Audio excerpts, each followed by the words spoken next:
So these videos are just short videos just to document all the steps for these spans that I'm making, but it's so that in future I've got some reference. So the next step is now to do the seam at the bottom.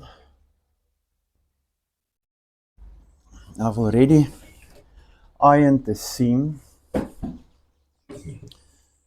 so we're just going to put that in now, and then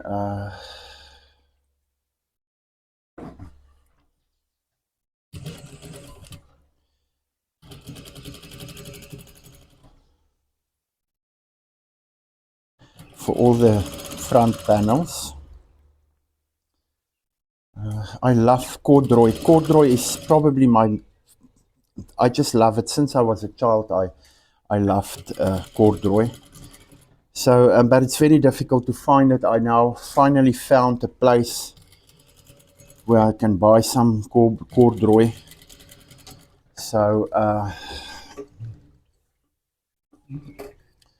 I'll probably go and buy soon there now.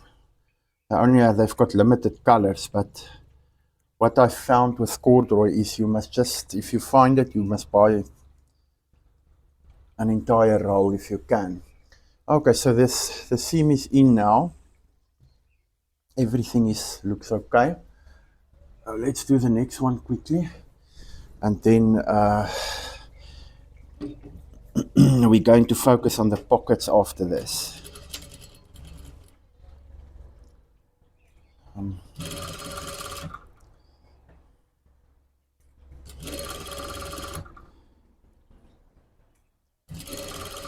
The main thing with these spans are for the zip, because that method that I'm going to use, I tried to search for it on the internet, but I can't find it. So I just figured it out myself, and I'm not sure if it is absolutely correct. Okay, so this is the second one. They look good, nice. Let's do the third one then. If you iron your seams, then it is so easy to sew them. Everybody will tell you if you ironing, then you halfway there. If you iron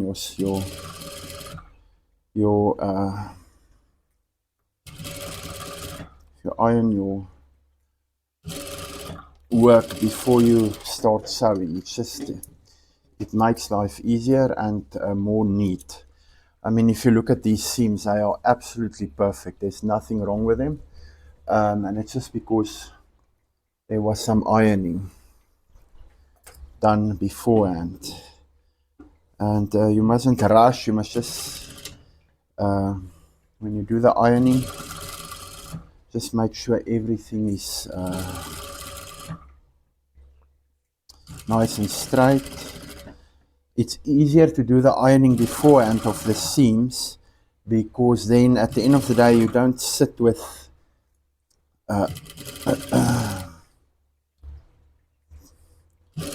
creases and panels and stuff that don't align and all kinds of nonsense.